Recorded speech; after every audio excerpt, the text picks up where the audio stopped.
Jennifer Dunn lagi-lagi jadi sorotan. Artis yang beberapa kali pernah terjerat narkoba ini sejak Jumat pekan lalu jadi gunjingan netizen setelah beberapa akun gosip memposting daftar catatan elektronik gugatan cerai yang dihimpun Pengadilan Agama Cibinong Bogor, Jawa Barat. Yang membuat heboh jagat maya, di situ tertera gugatan cerai terhadap suami pertamanya bernama Bobby Michael pada tanggal 21 Januari 2020 lalu. Sementara sejak Desember 2016 lalu, Jennifer Dunn justru diketahui publik telah dinikahi secara siri oleh mantan suami Sarita Abdul Mukti, yakni pengusaha tajir Faisal Haris. Jika JJ belum resmi bercerai dari Bobby yang dinikahinya secara resmi 8 Maret 2015 silam, lalu mengapa JJ terburu-buru menikah siri dengan Faisal? Lantas, mengapa baru tahun ini JJ menggugat cerai Bobby setelah pernikahan sirinya berjalan sekitar 4 tahun? Jadi betul bahwa Ibu Jennifer melalui kuasanya Gilang Gandhi sudah mengajukan perkara diterima di Kepanitraan PA Cibinong tanggal 21 Januari melalui IKOT. Jadi IKOT itu elektronik ya.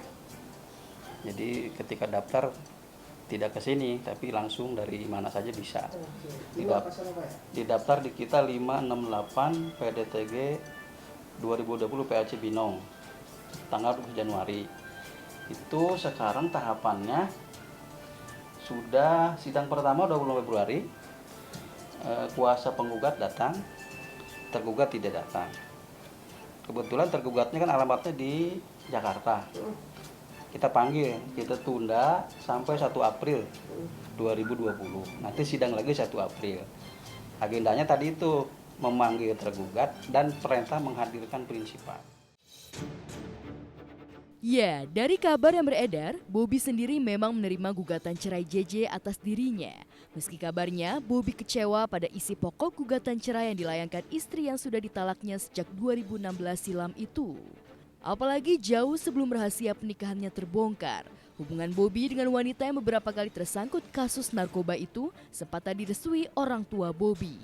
Lantas, apakah sah pernikahan siri JJ dengan Faisal Haris meski gugatan cerai terhadap suami sebelumnya baru digugat setelah sekian tahun membina bahtera dengan Faisal? Kita kan hanya menerima, pokok perkara kan belum diperiksa. Nanti yang menentukan hitam putihnya majelis hakim. Saya tidak akan melampaui itu. Pokok perkara nggak bisa saya buka. Adalah dia mengajukan cerai kepada suaminya yang bernama itu, kan gitu. Sebenarnya nikah itu kan ibadah. Nah, kalau kita kaji ya, tetapi harus sesuai dengan tuntunan ajaran agama Islam yang benar. Nah, nikah pun kalau dilakukan dengan baik dan benar sesuai syar'i itu akan menjadi ibadah. Dan sebaliknya juga kalau nikah dilakukan dengan secara mudarat, artinya mudarat itu akan mendatangkan kebatilan, mendatangkan pertengkaran atau suatu perbuatan atau kejadian yang tidak diinginkan di kemudian hari.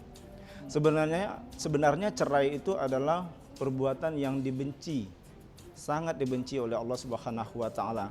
Meskipun itu dihalalkan, karena kan ada kondisi-kondisi tertentu yang kita bisa dibolehkan oleh Allah untuk melakukan perceraian. Tetap sah. Tadi kan syarat sah nikah itu ada wali. Apabila si perempuan ini menikah dengan kategori seperti ini ya, dia memenuhi walinya ada, ya. Terus kedua saksi dari dua belah pihak, mempelai laki dan mempelai perempuan ada. Terus ada kedua mempelai, ya. Ini sudah terpenuhi, sudah sah syarat pernikahannya. Ini dalam kaji agama sah. Tetapi yang dikhawatirkan nanti untuk yang susah dalam pembagian harta warisan. Nah, ini dampak ke masyarakatnya, dampak secara mental, secara psikis dan korban materi semuanya ini tuh hampir 90% tidak bagus kalau kronologi seperti ini. Entah terkendala prosedur atau prasyarat lainnya. Yang jelas gugatan cerai yang baru dilayangkan awal tahun ini terhadap suami pertamanya sisakan banyak tanda tanya.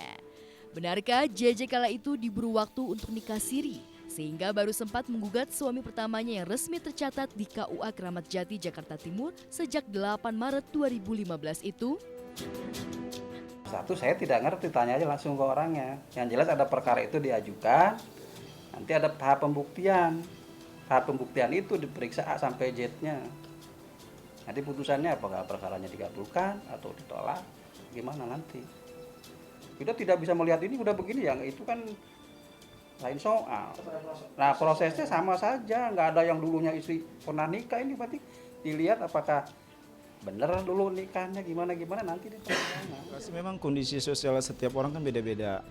Jadi kenapa dia mendahulukan hijab kabulnya dulu? Mungkin ada faktor-faktor kondisi sosial yang ada pada perempuan itu kan. Ada yang terhambat oleh walinya nggak ada atau tidak izin orang tua.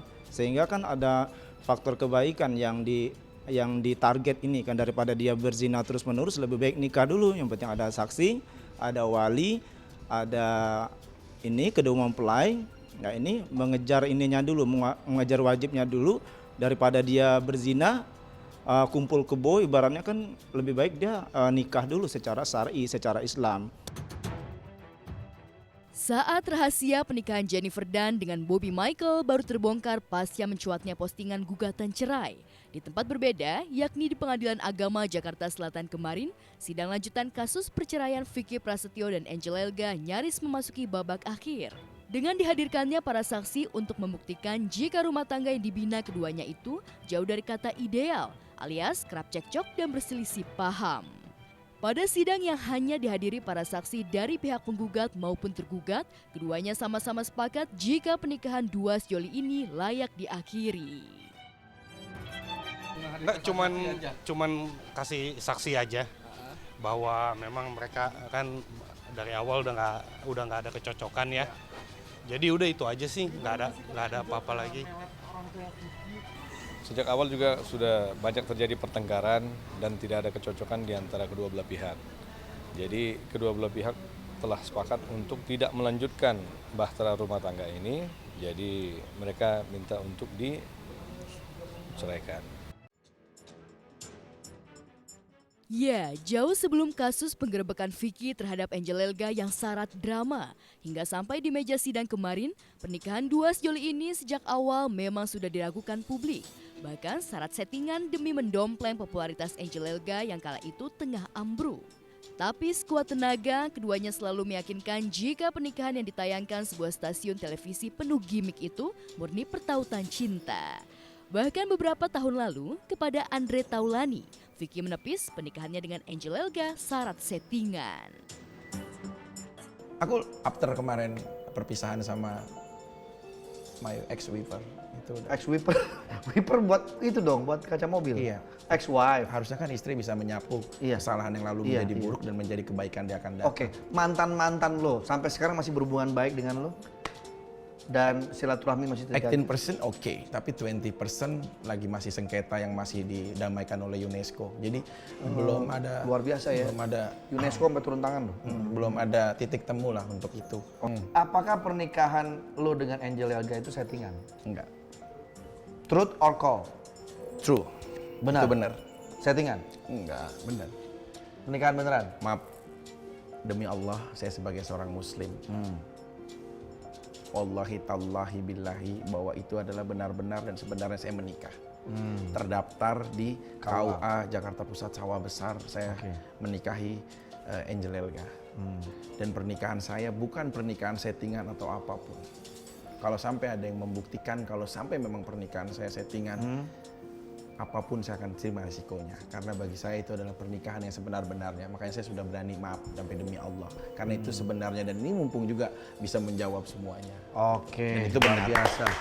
Saksi yang dihadirkan adalah satu adik dari Mbak Angel sendiri, yang cewek. Kemudian terus satu lagi adalah sahabat dari Mbak Angel maupun Mas Vicky. Jadi ketika ada permasalahan selalu minta pendapat sama salah satu saksi itu.